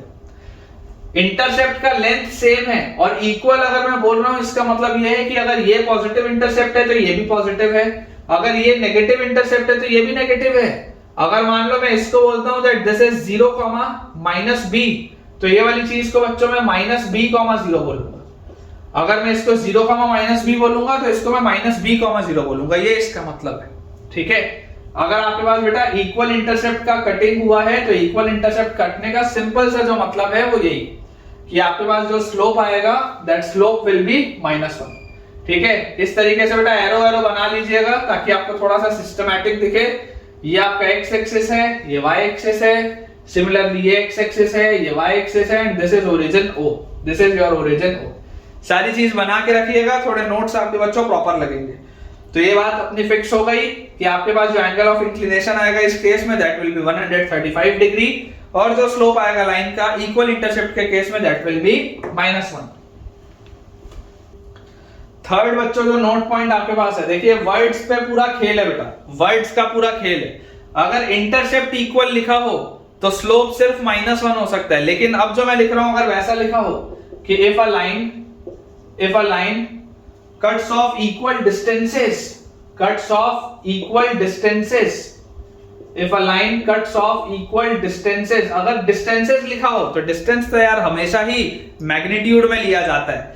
if the line cuts off equal distances from the origin, ठीक है, अगर ओरिजिन से बच्चों इक्वल डिस्टेंसेस कट हुए, if a line cuts off equal distances from the origin on the coordinate axis,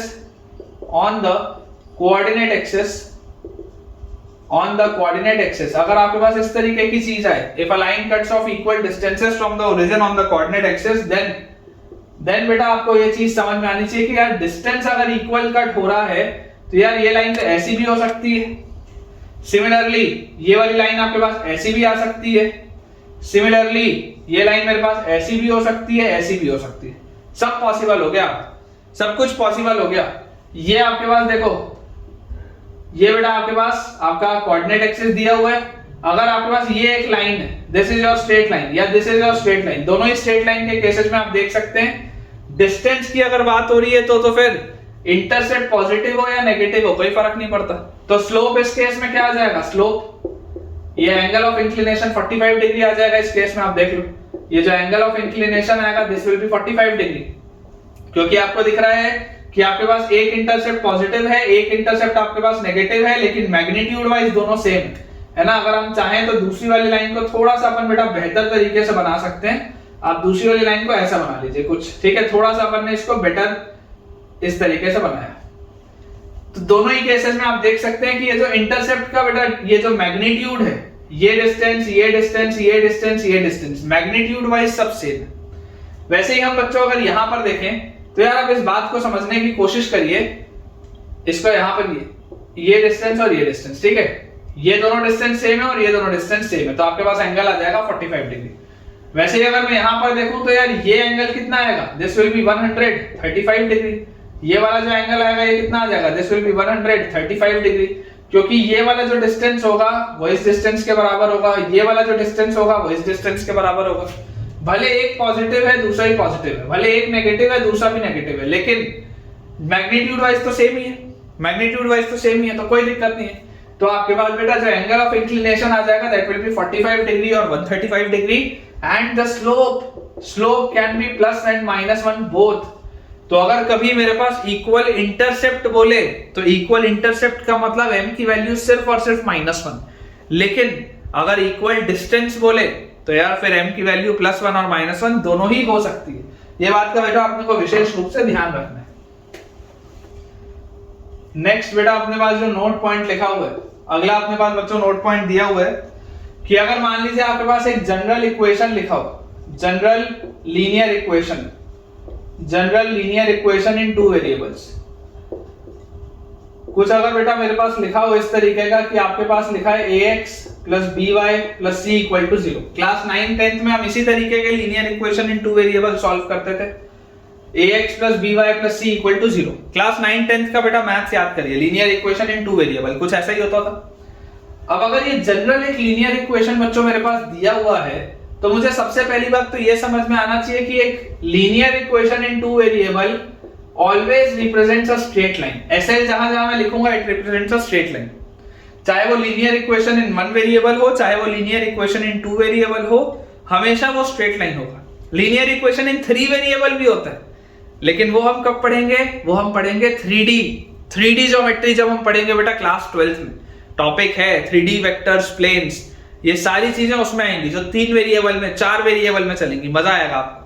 ठीक है, आपके पास लिखा हुआ है जनरल लीनियर इक्वेशन इन 2 वेरिएबल।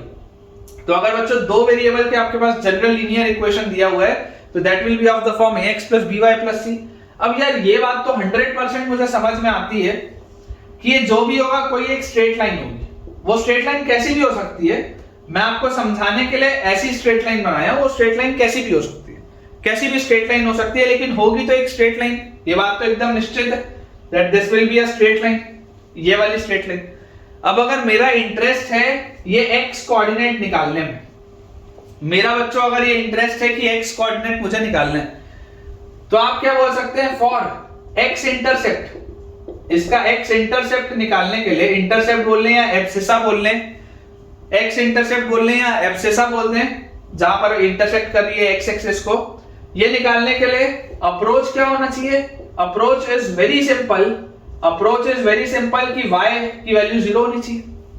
अगर आपको ये वाले पॉइंट का बेटा x कोऑर्डिनेट निकालना है तो ये वाले पॉइंट के x कोऑर्डिनेट के लिए y की वैल्यू 0 होनी चाहिए, क्योंकि ये वाला पॉइंट x एक्सिस के ऊपर लाई कर रहा है। तो अगर बेटा ये वाला पॉइंट आपके पास x एक्सिस के ऊपर लाई कर रहा है तो y की वैल्यू आप 0 रखोगे, और अगर y की वैल्यू बच्चों आपने 0 रखी, this is your x axis and this is your y axis. तो अगर बच्चों आपने यहाँ पर y कोऑर्डिनेट 0 रखा तो y कोऑर्डिनेट 0 रखते ही आपके पास क्या हो गया, ax + c will be equal to 0 and this implies x will be equal to -c by a, this implies x will be equal to -c by a, मतलब कि यार ये वाला जो कोऑर्डिनेट है ये अपने पास आ जाएगा -c by a, 0।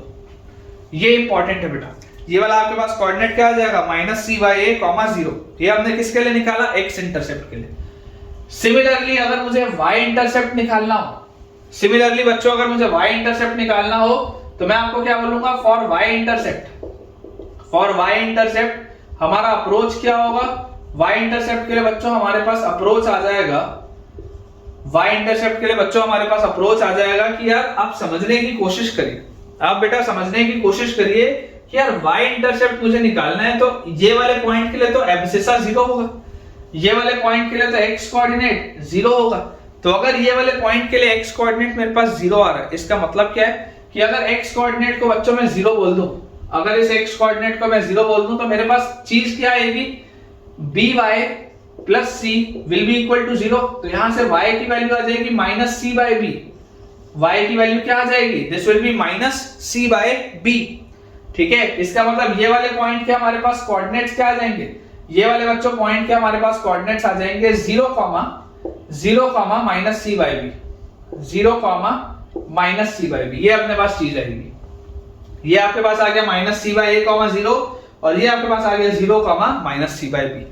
ठीक है, ये बेटा अगर आपके पास कोई भी इस तरीके के जनरल लीनियर इक्वेशन दिया जाए दो वेरिएबल में, तो आप बहुत आसानी से x इंटरसेप्ट और y इंटरसेप्ट निकाल सकते हैं। और x इंटरसेप्ट और y इंटरसेप्ट को निकालने के लिए जो तरीका होता है, वो तरीका क्या होता है, वो तरीका होता है कि x इंटरसेप्ट निकालने के लिए आप y कोऑर्डिनेट 0 रखिए, y इंटरसेप्ट निकालने के लिए आप x कोऑर्डिनेट को 0 रखिए। Approach is you have to put x coordinate as 0। ठीक है, अब इसके बाद बेटा एक दो स्पेशल चीजें होती हैं, यहीं पे आपको बता देते हैं कि देखिए अगर आपको बेटा कभी भी अगर आपके पास आ जाए, ठीक है, ये नोट पॉइंट 4 था, यहाँ note point 5, equation of line parallel to x axis, तो आप बच्चों सोच के देखिए कि अगर आपके पास ये कार्टेशियन प्लेन दिया हुआ है और इस कार्टेशियन प्लेन में आपको x एक्सिस के पैरेलल एक लाइन लिखनी है, इस कार्टेशियन प्लेन में अगर आपको x एक्सिस के बच्चों पैरेलल एक लाइन लिखनी है, तो ये जो भी लाइन होगी x एक्सिस के पैरेलल, वो हमेशा क्या होगी, this will always be y is equal to some constant, this will always be y is equal to some constant. x axis के पैरेलल कोई भी लाइन, x एक्सिस के पैरेलल कोई भी लाइन हमेशा क्या होगी, y will be equal to some constant. ठीक है, मान लेते हैं अगर ये 0, b, अगर बेटा ये 0, b से पास हो रहा है तो आपके पास लाइन आ जाएगी y is equal to b। क्योंकि ये y इक्वल टू कांस्टेंट है, तो इस लाइन पर लाई करने वाले हर कोऑर्डिनेट के लिए, इस लाइन पर लाई करने वाले हर कोऑर्डिनेट के लिए बच्चों जो y कोऑर्डिनेट होगा वो b ही होगा, क्योंकि यहां पर हर जगह y की वैल्यू b है। ठीक है, तो लाइन क्या आ जाएगी, y इक्वल टू b। अगर आपके पास हो equation of line parallel to x axis, तो वो एक हॉरिजॉन्टल लाइन होगी, this will be a horizontal line. और ये हॉरिजॉन्टल लाइन कहां पर होगी, तो ये हॉरिजॉन्टल लाइन अपने पास आ जाएगी किस पे, y इक्वल टू b पे। एंड सिमिलरली बेटा अगर लास्ट पॉइंट बेटा अगर हम यहां पर निकाल लें, यहां पर लिख लेते हैं, तो अपने पास अगर मान लो कभी भी बोल दिया जाए equation of line parallel to y axis, अपन ने पैरेलल टू x एक्सिस बच्चों देख लिया। अगर अपने पास आ जाए पैरेलल टू y एक्सिस, तो आपके पास क्या आ जाएगा कि यार ये आपके पास कोऑर्डिनेट एक्सिस सिस्टम है और आपको बोला जा रहा है कि आपको equation of line parallel to y axis बताना है, तो ये आपके पास बेटा y एक्सिस के पैरेलल एक लाइन है, देखो। ठीक है, अगर आप बोल दें कि ये पास हो रहा है कौन से पॉइंट से, ये पास हो रहा है a,0 से, अगर आप बोल दें कि ये पास हो रहा है मान लीजिए a,0 से, तो इस लाइन पर लाई करने वाले हर पॉइंट के लिए, इस लाइन पर लाई करने वाले हर पॉइंट के लिए मैं क्या बोल सकता हूं कि x कोऑर्डिनेट सबके लिए a ही होगा, तो this line will be x equal to a या x equal to some constant, and this will be 100% a vertical line, this will be 100% a vertical line. ठीक है क्या, ये बात बच्चों अपने को समझ में आनी चाहिए कि equation of line parallel to y axis क्या होता है, तो ये एक वर्टिकल लाइन होती है और अगर वो a,0 से पास हो रही है तो that will be x equal to a। चलिए बेटा अब अपन कुछ काम की चीज पर आगे बढ़ते हैं। अभी तक तो हमने बेसिक एक समा बांध दिया कि स्ट्रेट लाइंस होता क्या है। अब आप देखते हैं equations of line in various forms, और ये सारे फॉर्म्स में बच्चों हमको लाइंस याद होनी चाहिए। Equations of lines in various forms, ठीक है। सबसे जो पहला अपने पास बच्चों फॉर्म है that is point slope form, point slope form, very important. Point slope form very important, ठीक है। बहुत आसानी से आपको याद हो जाएगा क्योंकि मैं मतलब आने वाले 14 लेक्चर में कम से कम 100-150 बार इसको लिखूंगा, कम से कम 100-150 बार इसको मैं अप्लाई करूंगा क्योंकि ये बहुत बेसिक सी चीज है, तो याद तो आपको हो ही जाएगा। पॉइंट स्लोप फॉर्म क्या बोलता है बेटा? पॉइंट स्लोप फॉर्म बोलता है कि अगर हमारे पास कोऑर्डिनेट एक्सिस दिया हो और हमारे पास एक स्ट्रेट लाइन बनी हो, कोऑर्डिनेट एक्सिस बच्चों हमको दिया हुआ हो और हमारे पास एक स्ट्रेट लाइन बनी हुई हो, तो इस कोऑर्डिनेट एक्सिस वाले सिस्टम के लिए, स्ट्रेट लाइन के लिए, if this is angle theta, और मान लेते हैं बच्चों हम कि इस पर लाई करने वाला कोई एक पॉइंट है x1 y1 जिससे ये पास हो रहा है। इस पर लाई करने वाला कोई एक पॉइंट है x1 y1 जिससे ये पास हो रहा है, ठीक है। तो पॉइंट स्लोप फॉर्म क्या है? एक पॉइंट से लाइन पास होती है और इसका स्लोप क्या है आपको पता है। पॉइंट स्लोप फॉर्म में क्या होगा कि किसी भी एक पॉइंट से आपकी लाइन पास होती है, आपको वो पॉइंट पता है और आपको स्लोप पता है, क्योंकि अगर आपको एंगल पता है तो स्लोप मिलेगी। तो आप एक चीज लिख सकते हैं कि tan थीटा तो क्या होगा? tan थीटा स्लोप m के बराबर होगा। ये बात एकदम क्लियर। अब इमेजिन करिए बच्चों, अगर मैं यहां पर आपको एक जनरल और पॉइंट बोल दूं कि अगर मुझे इस लाइन का इक्वेशन लिखना है, तो इस लाइन का इक्वेशन लिखने के लिए मैं आपको बोल दूं कि यार मान लेते हैं इस पे कोई पॉइंट x, y है। मान लेते हैं इस पर अगर बच्चों कोई भी पॉइंट x, y है, तो आप 100% यहां पर क्या बोल सकते हैं कि इसका स्लोप और क्या हो सकता है? इसका स्लोप आप बोल सकते हैं, इस लाइन का स्लोप tan थीटा तो है, इस लाइन का स्लोप m तो है, लेकिन इस लाइन का स्लोप और क्या हो सकता है? तो इस लाइन का स्लोप हो सकता है y minus y1 upon x minus x1। इस लाइन का स्लोप ये भी हो सकता है y minus y1 upon x minus x1। इस लाइन का स्लोप आप ऐसे ही बोल सकते हैं। तो बस यही इक्वेशन है बेटा। इसको आप देखो, मैं रीअरेंज करके लिख दे रहा हूं। This will be y minus y1 is equal to m times x minus x1। ठीक है क्या? y minus y coordinate is equal to m times x minus x coordinate. y minus y coordinate is equal to m times x minus x coordinate. बहुत simple सा बेटा rule है। ये बात हमको याद होनी चाहिए कि अगर हमको स्लोप पता हो, अगर हमको एक कोऑर्डिनेट पता हो कि किस कोऑर्डिनेट x1 y1 से ये पास हो रहा है, तो पॉइंट स्लोप फॉर्म का इस्तेमाल करते हुए आप बहुत इजीली स्ट्रेट लाइन का इक्वेशन लिख सकते हैं। स्ट्रेट लाइन का इक्वेशन जो हमारे पास आएगा that will be y minus y1 is equal to m times x minus x1। ठीक है, ये बेटा आपने वो चीज पता होनी चाहिए। बस इस पॉइंट स्लोप फॉर्म को लिखने के लिए, पॉइंट स्लोप फॉर्म को बेटा लिखने के लिए आपको दो ही चीज चाहिए। एक तो आपको ये स्लोप पता होना चाहिए, एंगल, ताकि आप स्लोप लिख लें, और दूसरा कोई भी एक कोऑर्डिनेट आपको पता होना चाहिए। पॉइंट स्लोप फॉर्म के बाद बेटा जो सेकंड अपने पास इक्वेशन है that is in 2 point form. ठीक है ना, equation of straight line in 2 point form. तो 2 पॉइंट फॉर्म में स्ट्रेट लाइन का अगर हमको इक्वेशन लिखना हो तो इसमें आपको अलग से स्लोप नहीं पता होता, इसमें आपको अलग से एंगल नहीं पता होता। इसमें आपको पता क्या होता है मैं आपको बता देता हूं कि इमेजिन करिए आपके पास ऐसा स्ट्रेट लाइन है, ये एक कोऑर्डिनेट आपको पता है और ये आपके पास दूसरा कोऑर्डिनेट आपको पता है। आपको सिर्फ ये दो कोऑर्डिनेट्स पता है। आपको बच्चों सिर्फ ये दो कोऑर्डिनेट्स पता है कि आपकी लाइन x1 y1 और x2 y2 नाम के दो कोऑर्डिनेट से पास हो रही है। आपको सिर्फ ये बात पता है, आपको और इसमें कुछ भी नहीं पता। तो यार अभी अभी मेरे प्रीवियस नॉलेज से देखो, मैंने यहाँ पर थीटा नहीं लिखा है, मेरे को नहीं पता एंगल ऑफ इंक्लिनेशन के, मेरे को अभी इसका स्लोप नहीं पता। मान लो मेरे पास सवाल है कि find an equation of the line passing through x1 y1 and x2 y2। बस मुझे सिर्फ ये दिया है कि find an equation of a straight line passing from two coordinates x1 y1 and x2 y2। मुझे सिर्फ ये पता, मुझे और कुछ नहीं पता। तो मैं आपको क्या बोलूंगा, मैं आपको बोलूंगा कि यार 2 पॉइंट फॉर्म मतलब दो कोऑर्डिनेट्स ही बस मुझे पता है। तो यार मेरा अभी तक जो स्ट्रेट लाइन का जनरल इक्वेशन क्या था जो मैंने पिछले फॉर्म में डिराइव किया, मुझे पता है कि स्ट्रेट लाइन मेरी होती है y minus y1 upon x minus x1 is equal to slope which is m। यही तो पढ़ा है मैंने। जब तक वो सिर्फ एक पॉइंट से पास हो रही थी, जब तक आपकी स्ट्रेट लाइन सिर्फ एक पॉइंट से पास हो रही थी, तब तक आपके पास इक्वेशन क्या था, y minus y1 upon x minus x1 is equal to m। तब तक तो इक्वेशन यही था। अब ये m तो पता नहीं, क्योंकि m को तो अपन ने tan थीटा लिखा था, थीटा एंगल तो दिया नहीं है। लेकिन मैं अगर थोड़ी सी चालाकी करूं तो यार मैं आपको ये तो बोल सकता हूं कि ठीक है साहब, एक पॉइंट से पास होने वाली लाइन तो आपने लिख ली, बिल्कुल सही बात है, एक पॉइंट से पास होने वाली आपने लाइन तो लिख ली कि x1 y1 से पास होने वाली लाइन का ये इक्वेशन होता है। बट m को, स्लोप को, tan थीटा का तो आप ऐसे भी लिख सकते हो y2 minus y1 upon x2 minus x1, ऐसा भी तो लिख सकते हो आप। ये m को आप y2 minus y1 upon x2 minus x1 भी तो लिख सकते हो। तो यार यहां से आपके पास इक्वेशन क्या आ गया, यहां से आपके पास इक्वेशन आ गया स्ट्रेट लाइन का y minus y1 upon x minus x1 is equal to y2 minus y1 upon x2 minus x1। या इसको आपको और अच्छे से लिखना हो तो आप लिख सकते हैं y minus y1 is equal to slope m into x minus x1। यही तो है। पिछले वाले में m को तुमने डायरेक्टली tan थीटा बोला था, इस वाले में तुमने थीटा नहीं दिया हुआ है तो तुमने m को y2 minus y1 by x2 minus x1 बोल दिया।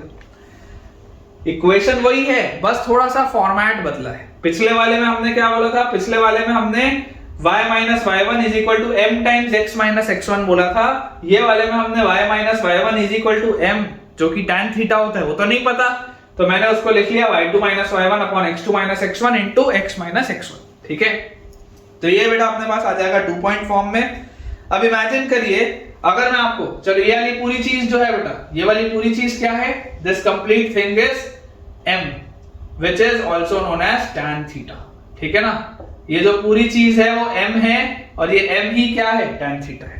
ठीक है, इमेजिन करिए अगर मैं आपको एक एग्जांपल के रूप में बेटा सवाल दे दूं कि यार y minus 2 is equal to 1 by root 3 into x minus 4, ये आपके पास एक मान लो मैं इक्वेशन लिख दूं स्ट्रेट लाइन का, तो इस स्ट्रेट लाइन के इक्वेशन के लिए आप क्या बोल सकते हो? इस स्ट्रेट लाइन के इक्वेशन के लिए बेटा आप बोल सकते हो कि this straight line passes through this straight line passes through, बताइए कहां से पास हो रहा होगा? ये पास हो रहा होगा 100% 4,2 से, 100% ये 4,2 से पास हो रहा होगा। ये बात आती है आपको समझ में? क्योंकि जैसे ही आप 4,2 इसमें रखेंगे तो सेटिस्फाई हो जाएगा। और इसका स्लोप क्या होगा? इसका स्लोप होगा 1 बाय रूट 3, क्योंकि y minus y1 is equal to slope into x minus x1 होता है। फॉर्मेट देखो, y minus y1 is equal to slope into x minus x1 होता है। तो slope 1 by root 3 implies angle of inclination कितना होगा? Angle of inclination will be 30 degree. सिर्फ इस इक्वेशन को देख के मैं इतनी बात लिख सकता हूं। यही सीखना है, यही चीज तो सीखनी है यार, कि इक्वेशन को देख के उसमें से क्रिटिकल जो भी इंफॉर्मेशन है आप कैसे लिखें। ठीक है, तो ये बेटा बहुत सिंपल सी बात है जो आपको समझ में आनी चाहिए। मैं आपको एक सवाल कराता हूं, 1-2 सवाल कराता हूं, उससे मजा आएगा आपको। क्वेश्चन बच्चों अपने पास लिखा हुआ है, क्वेश्चन अपने को दिया हुआ है कि find the equation of a straight line, find the equation of a straight line. जहां जहां भी बेटा मैं ऐसे लिखूंगा आप उसको पूरा स्ट्रेट लाइन लिखिएगा। Find the equation of a straight line whose x intercept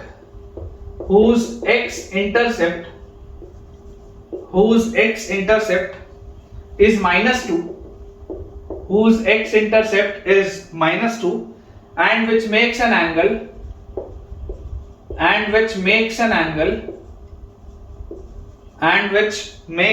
of 150 degree, makes an angle of 150 degree with x axis.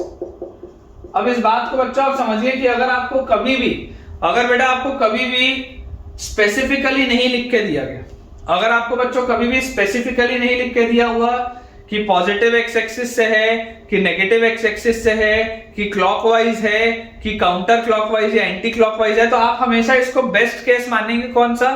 कि ये जैसा होता है एंटी क्लॉकवाइज और positive direction of x axis से, आप हमेशा यही मानेंगे। तो आपको बोला गया find the equation of straight line whose x intercept is -2।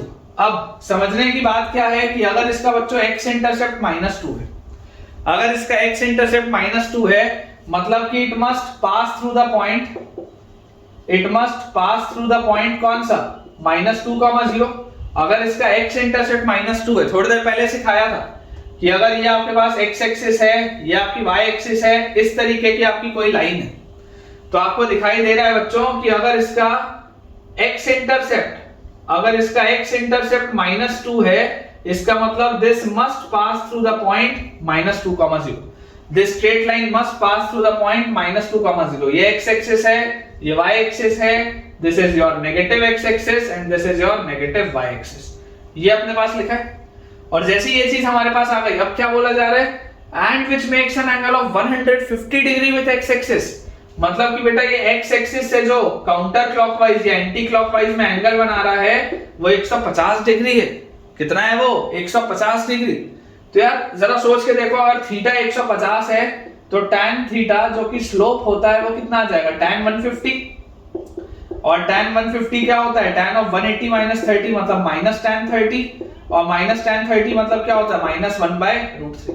तो m की वैल्यू कितनी आ गई? -1/√3। तो जरा याद करो बेटा, जो स्ट्रेट लाइन का इक्वेशन होता है, थोड़ी देर पहले बताया था पॉइंट स्लोप फॉर्म, कि एक पॉइंट से अगर पास होता हो और अगर मुझे उसका स्लोप पता हो, एक किसी पॉइंट से अगर पास होता हो और अगर बच्चों मुझे उसका स्लोप पता हो, तो पॉइंट स्लोप फॉर्म का इस्तेमाल करते हुए मैं आपको क्या बोल सकता हूं, पॉइंट स्लोप फॉर्म का इस्तेमाल करते हुए मैं आपको दावे के साथ बच्चों ये बात बोल सकता हूं कि स्ट्रेट लाइन का इक्वेशन होगा y minus y1 is equal to slope into x minus x1। तो x1 क्या, x1 है -2, तो माइनस ऑफ -2 मतलब +2, ये इक्वेशन। तो final answer will be y is equal to -1/√3 into x + 2। ठीक है, आप चाहें तो इतने में आंसर छोड़ सकते हैं, या अगर आप चाहें तो इसको फर्दर सिंपलीफाई भी कर सकते हैं। फाइनल आंसर मेरे हिसाब से जो आ सकता है बेटा, that will be y is equal to -1/√3 times x + 2। ठीक है, आसान सा सवाल था, पहला सवाल था। एक और देखते हैं क्वेश्चन बेटा, अपने पास लिखा हुआ है a line passing through the point,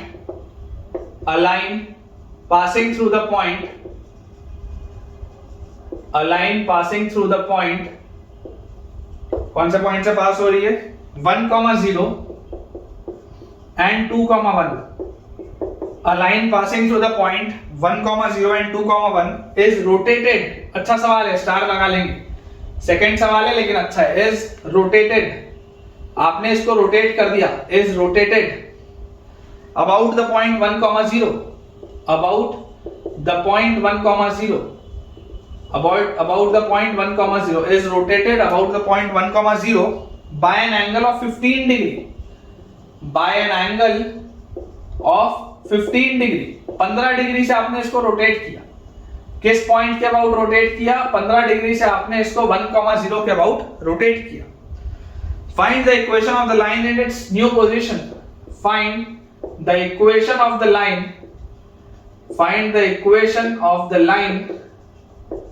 in its new position। ये अपने पास बेटा सवाल है।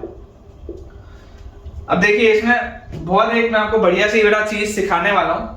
क्या लिखा है, a line passing through the point 1,0 and 2,1। सबसे पहले इसका ग्राफ बनाओ। ग्राफ हमेशा बनाना चाहिए बेटा, कोऑर्डिनेट ज्योमेट्री का सवाल हो या कोनिक का सवाल हो, ग्राफ बनाइए। आप ग्राफ बनाएंगे तो चीजें सीखेंगे। A line passing through the point 1,0 यहां पर कहीं पर होगा, एंड 2,1 यहां पर कहीं पर होगा, अंदाजे से 2,1 यहां पे होगा। तो इन दोनों से बच्चों आपके पास बोला जा रहा है कि एक लाइन पास होगी। A line passing through the point 1,0 and 2,1, ठीक है, is rotated about the point 1,0। आपने इस लाइन को रोटेट कर दिया, किसके अबाउट, 1,0 के अबाउट। आपने इस लाइन को रोटेट कर दिया किसके अबाउट, 1,0 के अबाउट, लेकिन by an angle 15 degree, 15 degree rotate किया। लेकिन इसमें क्या कहीं पर भी ये लिखा है कि 15 डिग्री कैसे रोटेट किया? इसका रोटेशन 15 डिग्री तो इधर भी हो सकता है और नीचे भी हो सकता है। सोच के देखो, 15 डिग्री रोटेशन इस साइड भी हो सकता है और 15 डिग्री रोटेशन इस साइड भी हो सकता है। ये बहुत क्रिटिकल चीज है, बहुत क्रिटिकल चीज है बेटा। बच्चे इसमें एक आंसर मिस कर जाते हैं। बच्चे जनरली ये वाला रोटेशन ले लेते हैं, भाई साहब ऐसे भी तो रोटेट कर सकता है। जब आपको सिर्फ ये दिया हो कि लाइन एक एंगल बना रही है एक्स एक्सिस के साथ, तब आप उसको मान के चलेंगे कि चलो पॉजिटिव एंगल होगा, एंटी क्लॉकवाइज बना रही होगी। लेकिन अगर बोला जा रहा है कि एक लाइन है, उसको आप रोटेट कर रहे हो किसी पॉइंट के अबाउट, इस पॉइंट के अबाउट आप रोटेट कर रहे हो, इस पॉइंट के अबाउट आप इस लाइन को घुमा रहे हो, तो यार ऐसे भी घुमा सकते हो और नीचे साइड भी घुमा सकते हो। वो तो दोनों ही कर सकता हूं मैं। तो यहां से बेटा आपको ये चीज समझनी जरूरी है। सबसे पहले आप देखिए, अगर आपके पास ये पॉइंट ए है और ये पॉइंट बी है, तो स्लोप क्या आएगा, लाइन का आपके पास स्लोप क्या आ जाएगा? तो स्लोप ऑफ ए बी अगर मैं बोलूं तो लाइन का मेरे पास स्लोप आएगा, याद करिए स्लोप क्या होता था, 2 पॉइंट फॉर्म। स्लोप कैसे निकालते थे, y2 minus y1 upon x2 minus x1, ऐसे निकालते थे। तो यार ये तो 1 आ गया और स्लोप 1 आ गया, मतलब tan थीटा की वैल्यू 1 और tan थीटा की वैल्यू 1 मतलब थीटा की वैल्यू 45 डिग्री। तो भाई साहब ये जो एंगल है वो कितना होगा, this will B 45 degree.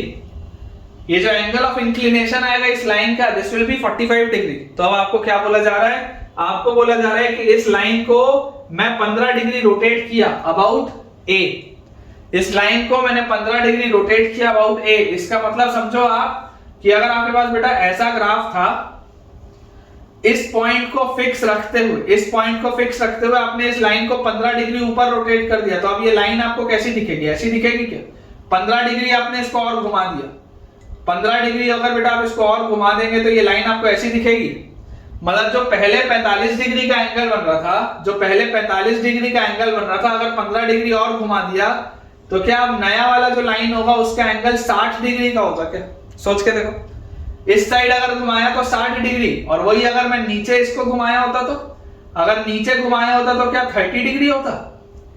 45 degree की लाइन है, 45 डिग्री की लाइन को अगर मैं 15 डिग्री ऊपर घुमाऊंगा तो 60 डिग्री का एंगल बनेगा, लेकिन अगर नीचे घुमाता तो यार नीचे घुमाने में तो 30 डिग्री का एंगल बनता।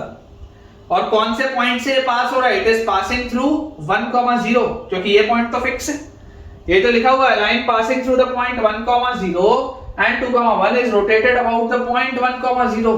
इसको रोटेट किसके अबाउट किया? 1,0 के ही तो अबाउट रोटेट किया। तो ये जो नया लाइन आया, दिस इज योर नया line L1, this is your नया लाइन L2। दो नए लाइन बने, it can be L1 also, it can be L2 also. ठीक है, यहां पर L1 भी बन सकते हैं और यहां नीचे पर L2 भी बन सकता है। तो अब बोला जा रहा है find the equation of the line in its new position. तो अगर आप L1 की बात करेंगे तो देखो स्लोप पता है, एंगल 60 डिग्री है तो स्लोप आ जाएगा, और पॉइंट पता है 1,0। कौन से पॉइंट से पास हो रहा है? 1,0 से। तो इक्वेशन ऑफ लाइन क्या हो जाएगा पॉइंट स्लोप फॉर्म में? y माइनस y1 क्या है 0, is equal to slope 60 degree का angle, slope tan 60 into x minus x1। x1 बोलो कितना है? 1। तो इक्वेशन अपने पास क्या आ गया? y is equal to √3 times x minus 1। ये बेटा आपके पास लाइन L1 है, ये आपके पास लाइन L1 है। अगर आपने इसको 15 डिग्री एंटी क्लॉकवाइज घुमाया तो, और अगर मैं बात करूं L2 की, तो L2 क्या हो जाएगा? y माइनस y1 अभी भी 0 ही है, इज इक्वल टू स्लोप। अब जो एंगल है वो कितना बना रहा है ये x एक्सिस के साथ? 30 डिग्री। तो tan 30 degree into x minus x1, और x1 बच्चों कितना है अपने पास? That is 1। तो final answer will be y is equal to 1/√3 times x minus 1। y will be equal to 1/√3 times x minus 1। तो अपने पास दो आंसर आएंगे।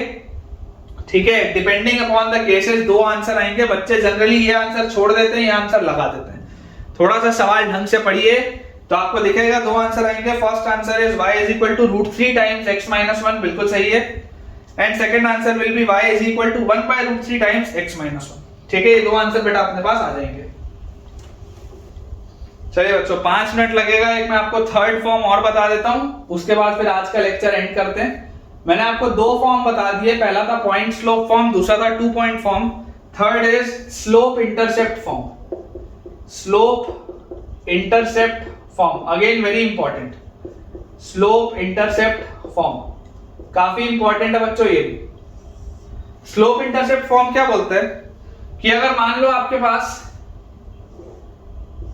ये कार्टेशियन सिस्टम बना हुआ है, this is your y axis, this is your x axis, और इस कार्टेशियन सिस्टम में आपको बोल दिया जाए कि ये एक स्ट्रेट लाइन। ठीक है, इस कार्टेशियन सिस्टम में बच्चों आपको बोल दिया जाए ये एक स्ट्रेट लाइन है। अब मुझे जो दिया हुआ है वो क्या है? स्लोप मुझे पता है। स्लोप अगर मुझे पता है मतलब this angle is theta. Slope अगर बच्चों मुझे पता है मतलब दिस एंगल इज थीटा, और इसका इंटरसेप्ट पता है। इंटरसेप्ट पता है, कौन सा इंटरसेप्ट मुझे पता है? y intercept. मुझे क्वेश्चन में दिया हुआ है कि y इंटरसेप्ट जो है, y इंटरसेप्ट है आपके पास c, ये y इंटरसेप्ट की वैल्यू है c, और स्लोप अगर आपको बेटा बोला हुआ है तो m की वैल्यू tan थीटा है, आपको पता है, ये चीज आपको पता है। तो यार यहां से मुझे बच्चों जो चीज समझ में आती है, समझ में आने वाली चीज क्या है कि यार अगर इसका y इंटरसेप्ट c है तो जरा सोचो ये कौन से पॉइंट से पास हो रहा होगा। अगर y इंटरसेप्ट c है तो 100% ये 0,c से पास हो रहा होगा क्या? क्योंकि y एक्सिस में लाए होने वाले किसी भी पॉइंट का x कोऑर्डिनेट 0 होता है और y कोऑर्डिनेट c होगा, तभी तो y इंटरसेप्ट की वैल्यू c होगी। तो याद करो पॉइंट स्लोप फॉर्म क्या बोलता था? जो पहला वाला था पॉइंट स्लोप फॉर्म बोलता था y minus y1 is equal to slope which is m into x minus x1। तो इक्वेशन क्या आ गया? y is equal to mx plus c आ गया क्या? याद करो, यही वो इक्वेशन है जो हो सकता है तुमने फिजिक्स में पढ़ा हो। जब बेटा बेसिक ऑफ मैथ्स पढ़ाया जाता है फिजिक्स में, स्टार्टिंग चैप्टर में क्लास 11th में basics of maths for physics, उसमें स्ट्रेट लाइन का इक्वेशन यही बोलते हैं y is equal to mx plus c, यही होता है स्ट्रेट लाइन का इक्वेशन। तो कभी भी अगर आपको y is equal to mx plus c के फॉर्मेट का इक्वेशन दिखे तो तुरंत आपको बेटा पता चल जाना चाहिए कि ये जो m होता है ये स्लोप होता है और ये जो c होता है this is your y intercept. ठीक है, ये चीज बेटा अपने को तुरंत समझ में आनी चाहिए कि इंटरसेप्ट जो है c वो पॉजिटिव y एक्सिस में है, ठीक है ना, y इंटरसेप्ट जो है पॉजिटिव, ये c अपने को दिया हुआ है और उसके बाद एंगल जो है वो थीटा बन रहा है, ये अपने को दिया हुआ है। तो जो आपके पास इक्वेशन आ जाएगा that will be y is equal to mx plus c। अब इसको देखो यूज कैसे करना है। तो मान लो अगर आपके पास जनरल इक्वेशन लिखा हो, मान लो बच्चों अगर आपके पास एक जनरल इक्वेशन लिखा हो ax plus by plus c equal to 0, ये आपको बेटा अगर जनरल इक्वेशन लिखा हो तो आप इसको अपने इस फॉर्मेट में कन्वर्ट भी तो कर सकते हैं। कैसे कन्वर्ट करेंगे, आप इसको लिख लेंगे by is equal to minus ax minus c and y will be equal to minus a by b into x minus c by b। ठीक है, ये चीज हम लिख सकते हैं यहाँ पे minus a by b into minus c by b, ये चीज अपने पास आ जाएगी। तो जैसे ही मैंने इसको इसमें फॉर्मेट में कन्वर्ट कर लिया ऑटोमेटिकली इसका स्लोप क्या आ गया, इसका स्लोप अपने पास आ गया माइनस a बाय b। इसका स्लोप अपने पास कितना आ जाएगा, इसका स्लोप आ जाएगा minus a by b। y intercept उतना इंपॉर्टेंट नहीं है, स्लोप बहुत इंपॉर्टेंट है। लाइन देखते ही एक बेटा जनरल आपके पास linear equation in two variable देखते ही मुझे क्लिक हो जाना चाहिए कि इसका स्लोप क्या है। तो इसका स्लोप अपने पास कितना आ जाएगा minus a by b। Example के रूप में, एग्जाम्पल के बेटा रूप में आप इमेजिन करिए अगर आपके पास लाइन लिखी हो y is equal to 2x plus 3, तो y is equal to 2x plus 3 अगर लिखा होगा तो स्लोप क्या होगा, स्लोप आ जाएगा आपके पास 2। y इंटरसेप्ट क्या होगा, y इंटरसेप्ट आपके पास आ जाएगा 3। मान लो लिखा हुआ है 3x minus 4y plus 5 is equal to 0, क्या आएगा स्लोप। तो जैसे ही बेटा आप इसको सॉल्व करेंगे तो आप लिखेंगे 4y is equal to 3x plus 5 और आप लिखेंगे y is equal to 3 by 4 into x plus 5 by 4। तो स्लोप आपके पास आ जाएगा 3 बाय 4। ठीक है क्या, स्लोप आपके पास क्या आ जाएगा बच्चों 3 बाय 4। सिमिलरली मान लो अगर आपके पास लिख दिया जाए ये 1 हो गया, ये 2 हो गया, मान लो आपके पास लिख दिया जाए x plus y plus 1 equal to 0, तो तुरंत आप यहां से क्या बोल सकते हैं y will be equal to minus x minus 1। तो m की वैल्यू क्या आ जाएगी माइनस 1 आ जाएगी, m की वैल्यू माइनस 1 आ जाएगी, तुरंत आंसर निकलता है। ठीक है क्या, एकदम बेटा तुरंत तरीके से आंसर निकलता है। तो ठीक है बच्चों, आज के लिए अपन इतना ही रखते हैं। मेरे हिसाब से जितना मुझे आज कराना चाहिए था मैंने आपको करा दिया। स्लोप इंटरसेप्ट फॉर्म के बाद इंटरसेप्ट फॉर्म आता है, मैं आपको नेक्स्ट लेक्चर में करा दूंगा, कोई दिक्कत नहीं है। तो मुझे बच्चों पूरी उम्मीद है कि आज का पहला इंट्रोडक्टरी लेक्चर बहुत शानदार रहा, आपको बहुत मजा आया होगा, आपने काफी सारी चीजें न्यू सीखी होंगी। तो ईमानदारी से अगर बेटा आपको आज का लेक्चर अच्छा लगा हो और आप चाहते हो कि इसी एनर्जी के साथ मैं आपके लिए कंटिन्यू करूं इस पूरे स्ट्रेट लाइंस को शानदार तरीके से, तो मुझे एक अपना ऑनेस्ट फीडबैक जो भी आपको आज के लेक्चर में अच्छा लगा हो सारे बच्चे कमेंट सेक्शन में बताइए कि आज आपने क्या नया सीखा और आपको आज का लेक्चर कैसा लगा। अगर वीडियो पसंद आया हो तो वीडियो को लाइक करना, चैनल को सब्सक्राइब करना और दोस्तों के साथ इस चैनल को जल्दी से जल्दी रेफर करिए और उन्हें भी बता दीजिए कि भाई साहब स्ट्रेट लाइन स्टार्ट हो चुका है और बहुत शानदार तरीके से सारे कंसेप्ट अपन इसमें भी क्लियर करवाएंगे। Thank you.